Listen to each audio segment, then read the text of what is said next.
was an offshoot of another recently established empire, the Tokolur Empire, which was founded by Umar Saido Tall.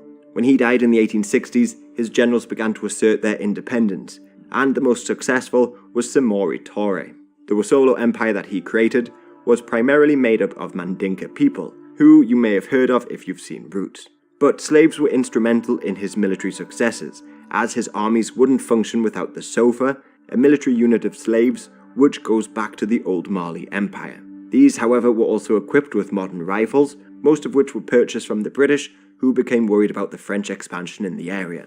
The French clashed with Samori first in 1883, and then they angered him more in 1885 when they established bases along the coast of what would become Guinea. He was so worried by this that he even offered to accept British protection, but this was refused, as this would have almost inevitably brought the British and French into a war with one another.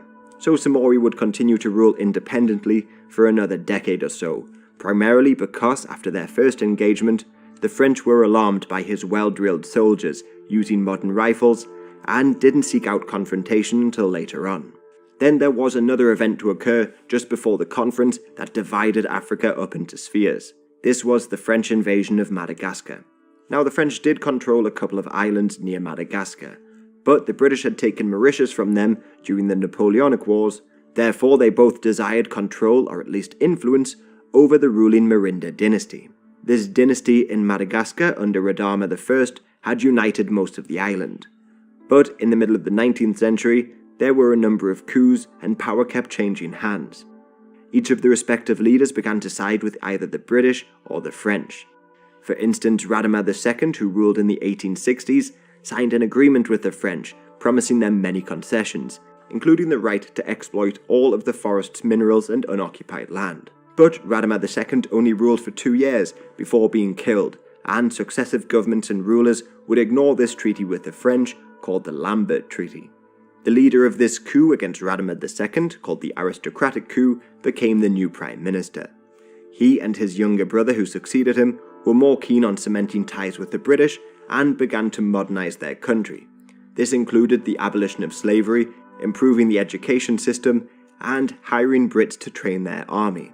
However, this was almost too little too late, as the French acted quickly to prevent them falling under British influence. In 1883, they used the Pass Treaty to justify an invasion, and by 1885, they forced the Madagascans into their sphere of influence. But this fact was often denied, and another invasion would be necessary 10 years later to cement French control. And finally, by 1884, a new colonial power had emerged, and that was Germany. Bismarck had not been interested in the colonial game, preferring to focus on Europe.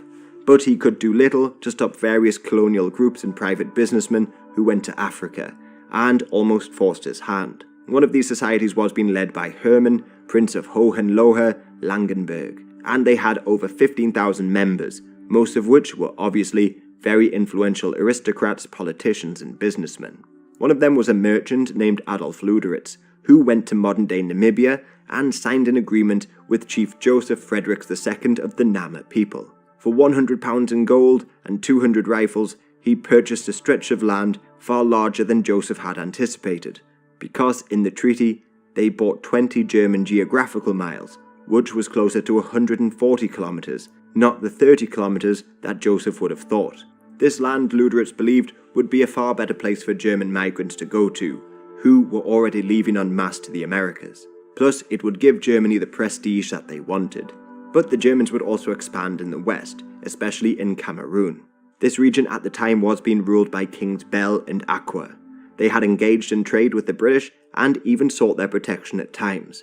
For instance, King Bell wrote to the British saying, "I at last despaired, having not received any answer. I hence concluded that neither the consuls nor yet the English government cared anything about my country." So he was writing to the British but got no response. So when a German company arrived in 1884 named Janssen and Tomarlin, the kings agreed to sign a treaty with them. But this treaty was again vague and merely a treaty of friendship and trade initially. Gustav Nachtigal was instrumental in setting up German colonies in Cameroon and also in Togo, where they negotiated a treaty with King Umlapa III. But some stories suggest that chiefs had been kidnapped and forced into signing the treaties as well. There were other targets for the Germans to go after, like the Kapitai and Koba over in Guinea, but the Anglo-French Convention of 1882 divided Sierra Leone and Guinea between the two countries, meaning if the Germans moved into Guinea, they would risk a war. The other German colonies were established over in the east, where Karl Peters formed the East African Company and travelled out to modern-day Tanzania to sign agreements with small groups of people, like the Ukami and Unguru. This new territory was called Peters Land, and he would later threaten to sell it to the Belgians if he didn't receive Imperial German protection for himself. This tactic was used across Africa, as the colonists forced the German government to offer protection. So in 1884 the Germans sent fleets and commissioners to the new colonies, and brought them all into the German Empire. But then Bismarck needed to get them recognized as German colonies by the international community. So the Berlin Conference was held in late 1884 to early 1885. Meanwhile, the British took over some little posts to counter German influence, like in Walvis Bay in Namibia. But this was all pretty inconsequential, as Bismarck was keen to host the conference to keep the peace and cement control over his new colonies. But he had just a few years earlier held the Congress of Berlin, which divided up the Ottoman Empire after their war with Russia, and now he was centre stage on the treaties dividing up Africa. People have debated why he suddenly went from an anti-colonist to a colonist almost overnight, as, before, he once said he would be happy to see France take over all of Africa to keep them occupied.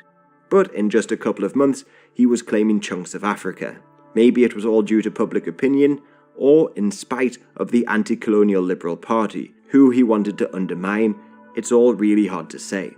Anyway, 14 countries attended the conference, 5 of which had nothing to gain: Austria-Hungary, Denmark, the Netherlands, Sweden, Norway, and the United States. Now you may ask yourself why these countries didn't claim anything. Well, simply put, besides the United States, they were all far too poor to enter the colonial game. It was expensive to take over land, police it, and have a large enough navy to protect your interests. Sweden, for instance, was particularly poor in the 19th century. This is evident by the Bechuanaland expedition, which took place while the powers were meeting in Berlin, in between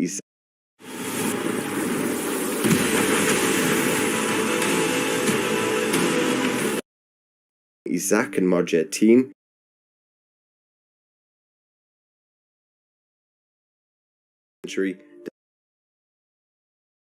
A force made up of Africans, otherwise known as the Ashkari, and they helped quell this rebellion. Yet I hesitate to say local Africans, because many of the soldiers active in this campaign were employed from as far away as Egypt or across the border in Portuguese Mozambique. So now the British and Germans were expanding in South and East Africa, but further north still, along the coast of Somalia, the British also made claims around the same time. Now, the last time I mentioned Somalia, there was the Adal and Adjuran Sultanates, but they had long gone. The Somalis in fact had lost territory to the Ethiopians and suffered from raids from the Oromo people who had been migrating north. But in the place of these old sultanates sprang a number of new smaller sultanates like Isaac. They had actually fought the British way back in the 1820s. At that time, the British were active in the Red Sea and Persian Gulf and forced the leaders of what would become the UAE under their protection after the Persian Gulf campaign. But while one of their ships was docked in the important trading city of Berbera, the locals attacked and killed them, prompting a blockade and assault on the city. Then, as would be the case with most of these Somali sultanates, there was infighting, clan disputes and fracturing. Many of these Somali clans, like the Ogaden, now lay outside of what would become Somalia, while inside the country, many of the clan disputes remain. For instance, in the 20th century, President Bara and his Darod clan committed genocide against the Asak tribe of the north. So, in the late 19th century, there were a lot of new sultanates springing up. For instance, the Habia Yunus Sultanate would eventually break off from the larger Isak Sultanate. Then, on the tip of the Horn of Somalia, there was the Marjeteen Sultanate, which was then led by Osman Mahamud. But there was even challenges to his throne, notably from his cousin, Yusuf Ali Kananid.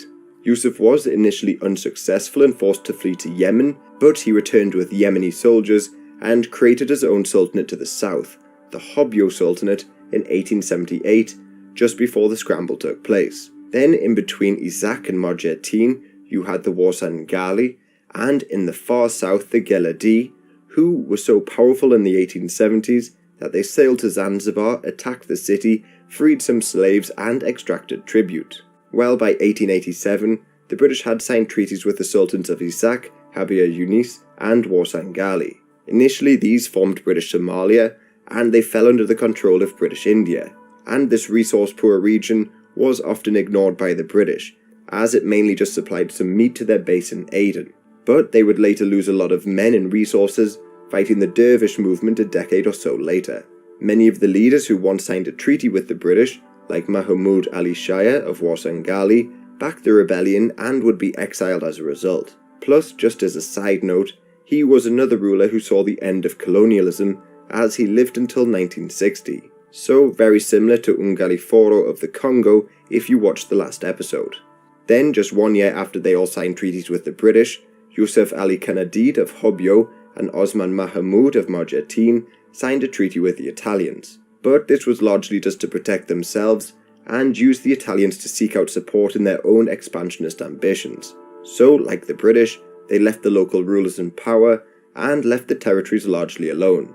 Nevertheless, the Italians had succeeded in getting more colonies, but they couldn't connect their colonies to Eritrea because of British and French